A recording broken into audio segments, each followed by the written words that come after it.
Hola a todos, bienvenidos. Gracias, como decía Begoña, por atender este webinar. Soy Luis Corrons, director técnico de Panda Labs. Para que me podáis poner cara a los que no me conocéis, ese soy yo. Llevo en el sector de la seguridad informática desde el año 99, ya son más de 18 años.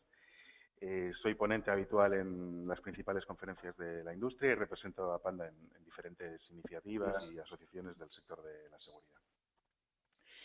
En esta presentación vamos a hablar de ataques dirigidos. Y al hablar de ataques dirigidos me refiero a aquellos ataques maliciosos que están dirigidos a una persona o empresa. Al contrario que en las campañas de distribución masiva de malware que tratan de conseguir el mayor número de víctimas posible, aquí los atacantes saben quién es la víctima de antemano. Y la víctima es la única que les interesa. Sabemos que el malware es una amenaza real y que nos afecta a todos nosotros. Me gusta especialmente el título de este artículo que publicó Gartner, la firma de analistas. Si os fijáis es de febrero del 2014, pero sigue siendo muy cierta a día de hoy. Malware is already inside your organization, deal with it. Que para los que no saben inglés, el malware ya está dentro de tu organización, acéptalo. Y es muy cierto. Otra forma de decir lo mismo, o algo parecido, es la que suelo utilizar yo en algunas presentaciones, cuando digo, hay dos tipos de empresas, ¿no? Por un lado, aquellas que han sido atacadas. Y por otro lado, aquellas que han sido atacadas y aún no lo saben. Pero básicamente podemos dividir las empresas en estos dos tipos y acertaremos. Llevar a cabo un ataque dirigido es complicado, es mucho más complicado que un ataque normal, digamos, y consume muchos más recursos. Al mismo tiempo, la recompensa también puede ser más grande. Además, es que vas por la víctima, tienes claro qué es lo que quieres conseguir. Normalmente, como son ataques muy complejos, pues siempre pensamos, los asociamos con grandes empresas, ¿no? Hemos visto muchos casos en las noticias a lo largo de los años. Aquí he puesto sin más unos pocos ejemplos, ¿no? El PlayStation Network de Sony, el de Target, LinkedIn, Yahoo y muchísimos más que hay. Pero, ¿realmente solo suceden este tipo de ataques en grandes empresas?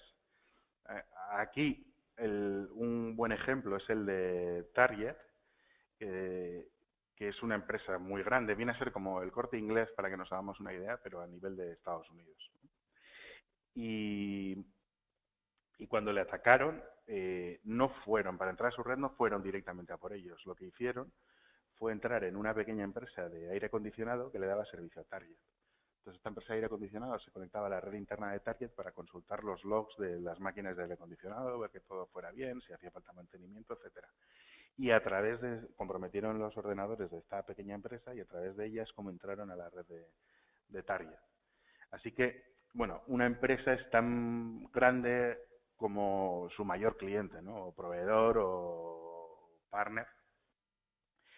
Y la pregunta que nos queda es, dice, bueno, vale, pues si yo tengo una empresa normal, no soy una empresa enorme, tampoco tengo clientes enormes, ¿estoy fuera de peligro, ya que no soy tan interesante así como para convertirme en un víctima de un ataque dirigido? La lógica nos diría que sí, que quién se va a molestar, ¿no?, en venir a por nosotros. Que básicamente con preocuparnos de los ataques del día a día, digamos, los ataques normales de malware ya nos valdría. Pero para tener una opinión informada, lo mejor es que veamos unos cuantos casos reales que hemos estado investigando desde Panda. Entonces os voy a hablar de unos 3 casos que hemos investigado y con esto yo creo que nos podemos hacer una idea hasta qué punto podemos ser víctimas o podemos estar en el punto de mira de algún atacante de cara a que hagan un ataque dirigido contra nosotros. El primer caso, lo he titulado De vacaciones en España, nada mejor que hoy, que empieza el verano. Y creo que es uno de los mejores ejemplos que hay en esta presentación, porque estamos hablando de una empresa pequeña y un ataque muy personalizado. ¿Por qué lo he llamado De vacaciones en España? No porque hoy sea el inicio del verano, sino la víctima se trata de una empresa española, es una pequeña cadena hotelera, solo son 3 hoteles de lujo, y los 3 están ubicados en diferentes puntos turísticos de España. Tienen una persona encargada de manejar todas las reservas que hacen directamente los clientes y cuando un cliente quiere reservar una estancia, el hotel, o mejor dicho, este empleado, lo que hace es enviar una plantilla, un documento de Word, para que la rellenen y cuando la devuelven, pues bueno, así se confirma la reserva. ¿Cómo empezó este ataque? Bueno, todo empezó con un correo electrónico dirigido a este empleado del hotel interesándose por hacer una reserva. Le envió la respuesta estándar con el documento de Word para que rellenara toda la información. Un tiempo después, el cliente, o supuesto cliente, respondió diciendo pues, que tal y como habían acordado, adjuntaba toda la información necesaria para formalizar la reserva y realizar el pago.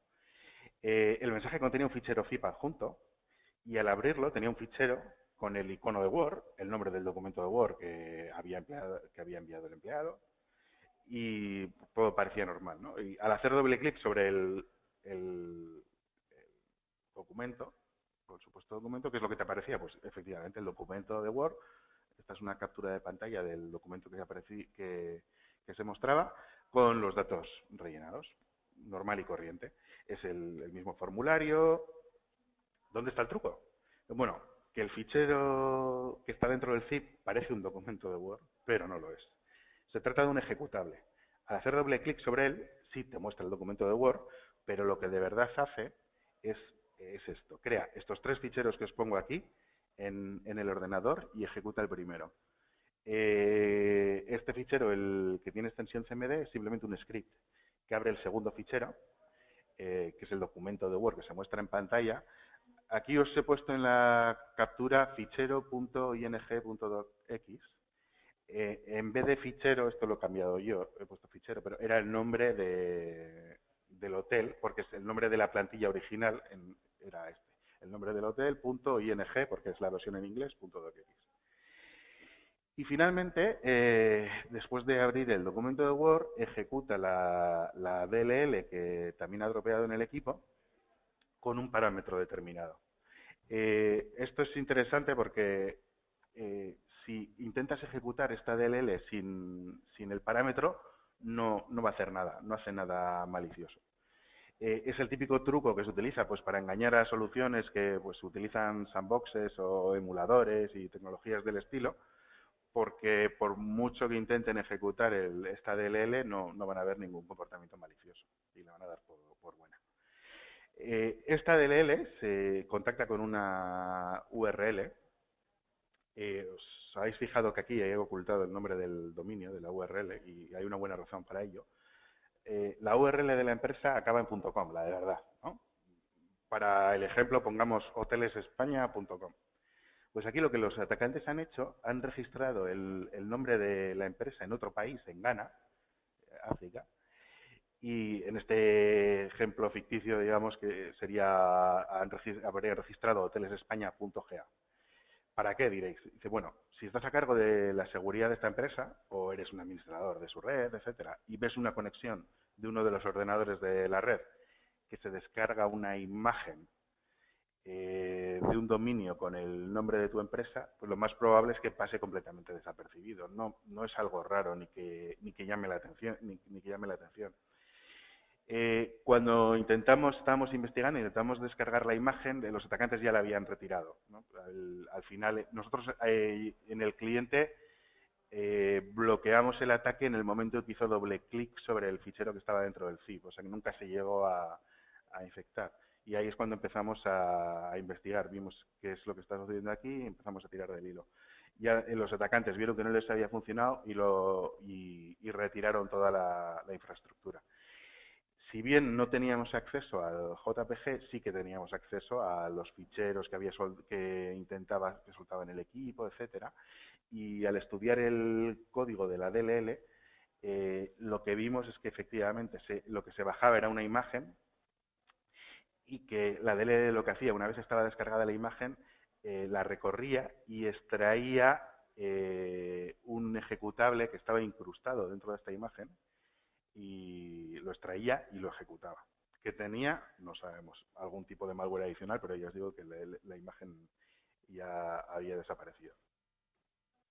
Como os decía, este es un gran ejemplo de una pequeña empresa que recibió un ataque sofisticado, muy dirigido, completamente súper personalizado Y es el típico ataque que, vale, no te extraña ver en una gran empresa, pero sí en una pequeña empresa no estás tan, nos llama la atención, ¿no? Dice, "Oh, no sabía que se llevan a cabo ataques tan sofisticados contra empresas tan pequeñas".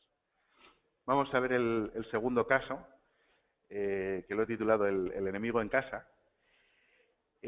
Antes de empezar con el caso en sí, como introducción, quiero enseñaros un par de datos que me parecen muy interesantes que se pueden encontrar en el Verizon Data Breach Investigation Report, que ha sido publicado recientemente. Y aquí, cuando hablan de brechas de seguridad, de security breaches, lo definen como aquellos incidentes donde está confirmado que se han revelado datos a personas no autorizadas, ¿no? No es que, pues hemos tenido un fallo de seguridad y alguien podría haber accedido, no. Sino brecha de seguridad es que confirman que alguien que no tenía permiso ha accedido a información no autorizada. Este informe tiene datos muy interesantes y aquí, cuando habla de brechas de seguridad, muestran también las diferentes tácticas que utilizan los atacantes. Y por fijarnos en un par de los datos, en el 62% de las brechas de seguridad se han utilizado técnicas de hacking. Lo que tiene mucho sentido, ya que nosotros por lo menos es algo que vemos frecuentemente hoy en día. Muchísimos de los ataques utilizan este tipo de técnicas de hacking para atacar. Y otro dato que es aún casi más interesante es que, como podéis ver, se utilizó malware en el 51% de los incidentes.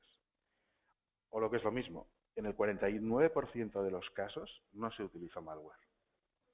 O, por decirlo de otra forma más clara, un antivirus tradicional no te sirve de nada ante estos ataques, ya que no hay malware que bloquear.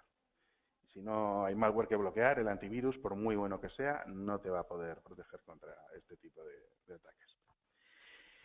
Vamos ahora después de esta pequeña introducción, vamos a ver con este segundo caso, que he titulado el enemigo en casa. La víctima en este caso es una mediana empresa española, tiene unos 700 ordenadores entre estaciones y servidores, repartidos en todas sus oficinas, que tiene oficinas en 10 países, entre Europa y América. No trabaja en ningún sector crítico, no están en posesión de secretos de Estado ni nada similar.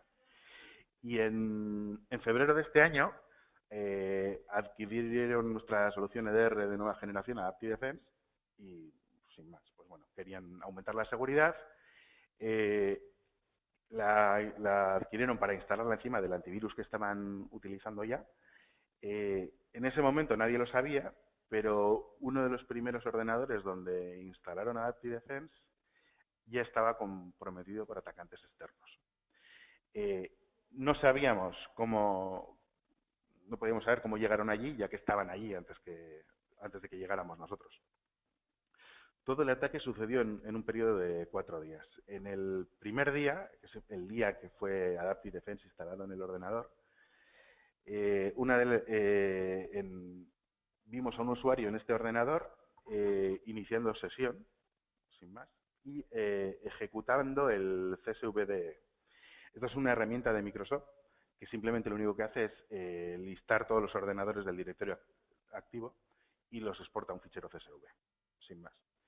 Luego utilizó el NetUser, que viene en Windows, para obtener el listado de todos los usuarios del dominio. Y finalmente ejecutó una versión personalizada de Mimikatz, que es una popular herramienta para capturar credenciales de Windows, muy utilizada en seguridad, siempre forma parte del kit de herramientas básico de un pentester. Y ya está, no pasó nada más, no sucedió nada más. El día 2, ¿qué pasó? Nada, no sucedió absolutamente nada, no hubo ningún movimiento, no vimos nada raro. El tercer día, el usuario vuelve a iniciar sesión y copia 3 herramientas en el equipo. La primera herramienta, programada en .NET, busca ordenadores activos en la red, utiliza como entrada este programa el fichero CSV que ha generado con la herramienta de Microsoft el primer día. Y entonces lo que hace es, bueno, de todos los ordenadores que hay en el directorio activo, a ver cuántos están conectados, ¿no? Y divide el listado de entrada en dos. Los que están en ese momento conectados a la red se guardan en el fichero alive.txt y los que no están en línea se guardan en el unreach.txt. Después de esto utiliza otra herramienta también hecha en .NET que copia el fichero que quieras En este caso utilizó un fichero de prueba que se llamaba test.txt, un fichero de texto inocuo, a ordenadores conectados en la misma red. ¿A qué ordenadores? Bueno, utiliza el listado de alive.txt de la herramienta anterior eh, como el listado de ordenadores al que va a copiar este fichero. Al hacerlo le falla porque con el usuario con el que está logueado no tiene permisos para copiar el fichero al resto de ordenadores de la red. Y, oh sorpresa, vuelve a ejecutar la herramienta, pero en este caso la ejecuta como administrador de la red. Y efectivamente, pues ya con permisos sí le funciona perfectamente. Finalmente lo que hace es copiar el psexec, que es de nuevo una utilidad de Microsoft que permite la ejecución de ficheros en ordenadores remotos. No la utiliza, simplemente la copia y la deja allí en el ordenador, sin más. Y ya está. El día 4, el último día, el atacante inicia sesión de nuevo y ejecuta una nueva versión de la herramienta de copiado de ficheros por red, que básicamente es la misma, pero le aparece una barra de progreso en la interfaz y le va indicando, pues bueno, cómo va yendo la copia de ficheros a todos los equipos. Lo utiliza para copiar un script a todos los ordenadores de la red y con el PSX se encarga de ejecutar ese script en todos ellos. ¿Qué es lo que hacía este script? Borraba cualquier tipo de fichero de copia de seguridad que estaba en cualquiera de los ordenadores donde se había ejecutado. Se estaba borrando copias de seguridad de cualquier tipo de fichero de copia de seguridad que hubiera en la red, en cualquiera de los ordenadores. Tras esto, copia otro fichero, un nuevo ejecutable, también en .NET, que, oh sorpresa, un ransomware. Se trata de un ransomware. En ese momento, APT-Defense no estaba distribuido en toda la red, solo en parte, lo acababan de comprar, todavía lo estaban desplegando, pero en todos aquellos equipos donde estaba APT-Defense, la ejecución del ransomware se bloqueó. Los tíos que estaban detrás, se dieron cuenta de que algo estaba fallando. ¿Y qué hicieron? Bueno, vuelven a lanzar la herramienta de copia de ficheros, copiando otro fichero diferente que es una nueva variante del ransomware, ¿no? Y tratando de ejecutarla. De nuevo falla porque el APT-Defense lo bloquea. Cuando estudiamos las dos variantes, vimos que, curiosamente, la fecha de compilación de las dos era del día 2, el día en el que el atacante aparentemente no estaba haciendo nada. Pues bueno, ahora sabemos por qué no estaba haciendo nada, porque estaba en su casa o donde fuera, desarrollando estas variantes del ransomware. Llegados a este punto os preguntaréis, bueno, ¿por qué he llamado a este incidente el enemigo en casa? ¿No? Si todo parece que es un atacante externo. En aquel momento no lo sabíamos, pero más tarde descubrimos que el ataque había sido llevado a cabo por un desempleado. Pertenecía al departamento de IT de la empresa y cuando fue despedido sus credenciales fueron anuladas. O sea, no es que hubiera negligencia de algún tipo. Lo que pasaba es que el tío, además de conocer sus credenciales, tenía también las de uno de sus antiguos colegas de trabajo. Y fue las que utilizó para entrar en la red y llevar a cabo todo el ataque que os he descrito. El tercer ataque, hay dos tipos de empresas, como os he dicho, y adivinad a qué tipo pertenece la de este caso. Y algo que podemos pensar es que las empresas que han sido comprometidas y atacadas, ¿no?, es porque han sido negligentes en sus responsabilidades a la hora de mantener la empresa protegida. Pero muchas veces no es así. Y este es un clarísimo ejemplo porque es una empresa que se toma súper en serio la seguridad, un montón de medidas. Es una empresa relativamente grande, tiene oficinas en un solo país, pero tiene varios miles de ordenadores. Esto es un ejemplo de más o menos lo que podría ser su red, con dos dominios diferentes.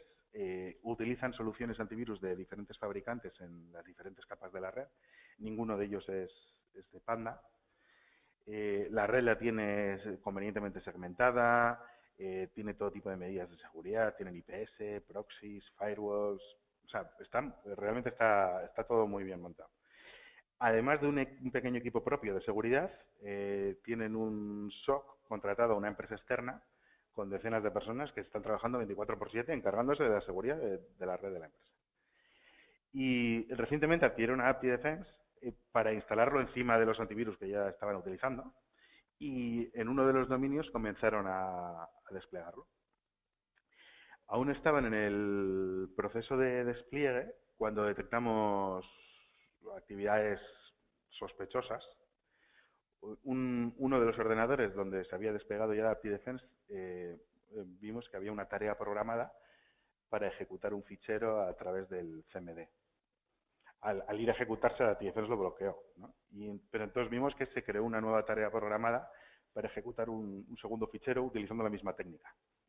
De nuevo se volvió a bloquear. Os podéis preguntar qué tiene de sospechoso la ejecución de una tarea programada en un ordenador, ¿no? Ya que es algo que es en una red, pues en una empresa puede ser muy común. Y es cierto que es muy común. Pero al mismo tiempo es una táctica que se usa mucho en movimientos laterales para comprometer otros ordenadores una vez ya estás dentro de la red interna de una víctima, ¿no? Cuando tú eres un atacante, lo que quieres es meter el pie, digamos, en el primer ordenador que puedas y ya desde ahí te mueves de forma lateral. Y una de las formas es a través de tareas programadas, como veíamos aquí. Los dos ficheros que trató de ejecutar tenían exactamente la misma funcionalidad. No dejaba de ser una transferencia de ficheros por FTP y también permitía ejecutar una shell remota. El primero estaba escrito en C y protegido con un protector que se llama SafeEngine, y el otro estaba hecho en Python y había sido convertido a ejecutable de Windows con la herramienta Py2Exe, que le das un script de Python y te hace un ejecutable con la funcionalidad del script. Esto fue lo único que pasó ese día. Al día siguiente se produjo un ataque contra 4 ordenadores que estaban protegidos por API Defense. En el primer ordenador, de nuevo, se intenta ejecutar un fichero a través de CMD con la tarea programada, uno de los mismos ficheros que habíamos bloqueado el día anterior, y evidentemente lo volvemos a bloquear. En un segundo PC repite la operación. En este caso lo que intenta ejecutar es un archivo nuevo, diferente, con funcionalidad de proxy. También es bloqueado. Y en los PCs 3 y 4, estos dos ya tenían la herramienta del día anterior y estaba instalada en ellos, la que permitía ejecutar una shell remota. Entonces lo que hacen es se conectan a estos ordenadores y tratan de ejecutar el proxy que habían tratado de ejecutar en el PC2, pero en vez de con una tarea programada, ya directamente conectándose de forma remota con la shell y tratando de ejecutarlo directamente. ¿Qué es lo que pasa? Que se lo bloqueamos de nuevo. Los tíos ya estaban un poco desesperados porque no conseguían ejecutar lo que querían. Instalaron una herramienta de Microsoft que les permite conectarse de forma remota a estos ordenadores. No sabemos exactamente por qué, pero todo nos hace pensar que querían estudiar a ver qué narices estaba pasando y por qué no estaban pudiendo instalar sus herramientas cuando hasta el momento se habían estado moviendo como pez en el agua por la red, como luego vimos. Curiosamente, y esta es el remota desde donde se había abierto, pues desde otro equipo de la red. No sabíamos qué equipo era, solo sabíamos la dirección IP. Y en ese momento, pues bueno, llamamos al cliente y le dijimos, oye, mira, ha pasado esto, estamos viendo este comportamiento sospechoso, tiene pinta de que podría haber un intruso en tu red y necesitaríamos, bueno, conectarnos o ver qué está sucediendo en esta dirección IP, que es desde donde se ha abierto la shell remota. Y, oh sorpresa, no era un ordenador normal y corriente, era uno de los controladores de dominio. Nosotros no estábamos ahí instalados, solo nos habían empezado a desplegar únicamente en las estaciones de uno de los dominios, todavía ningún servidor. Al comprobar a ver qué estaba pasando en ese controlador de dominio, vimos que estaba completamente comprometido, que estaba recibiendo información de estaciones que habían sido comprometidas y la estaba redirigiendo a un segundo controlador del mismo dominio. A su vez, al ir a este otro segundo controlador de dominio, estaba comprometido evidentemente, reenviaba la información al controlador de dominio del otro dominio, del segundo dominio que tenía, y desde este último, toda la información que conseguían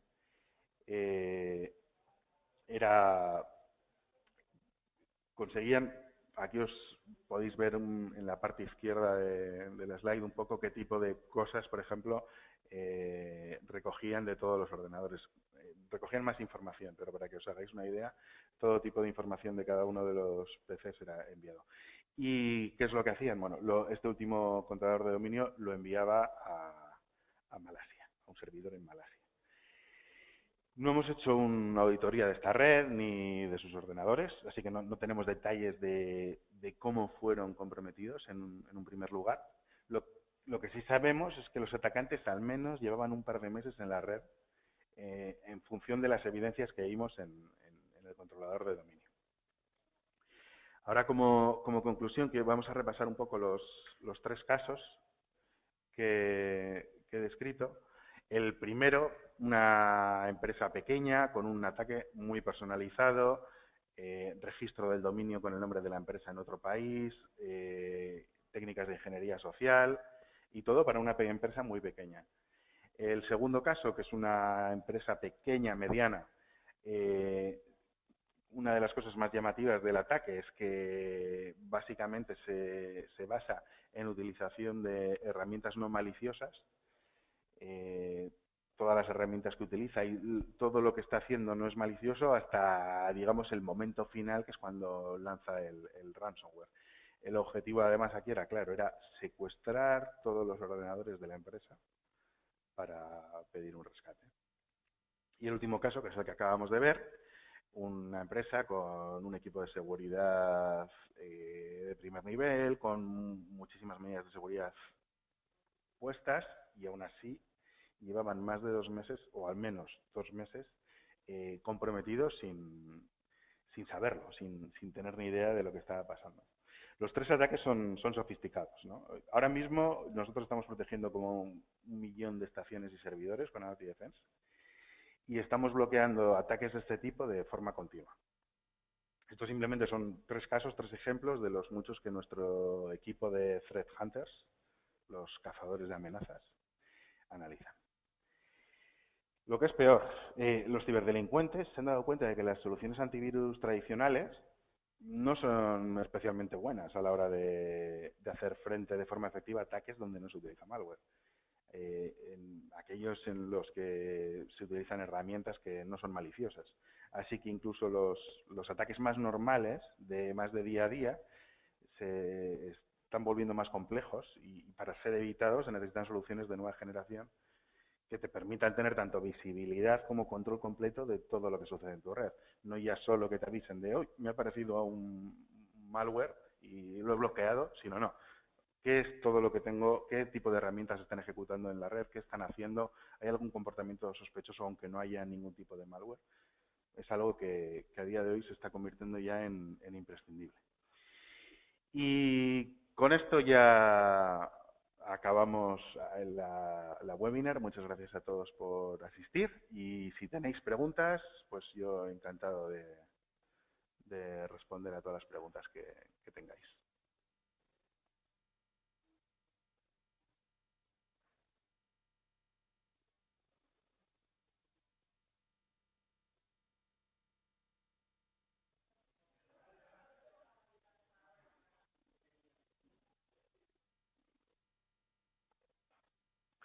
Os dejo algo de tiempo por si queréis escribir las preguntas en el chat.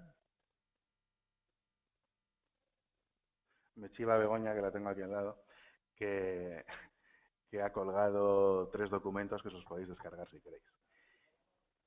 En cualquier caso, que sepáis también que, por si queréis compartir esta charla, que está siendo grabada y que la colgaremos y la compartiremos para que la podáis compartir si queréis con vuestros colegas.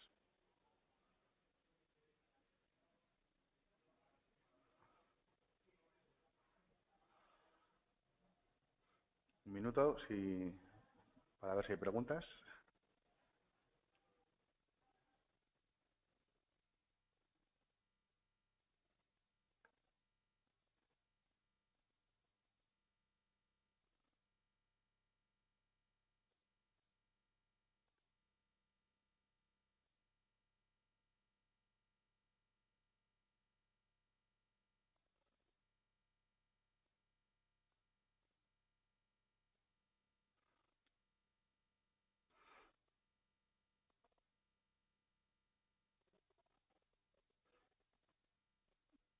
No muerdo, ¿eh? Que conste, que os veo tímidos. Podéis aprovechar para preguntar lo que queráis, y yo responderé lo que quiera también y lo que pueda, en función de la dificultad de las preguntas y de mi propia capacidad.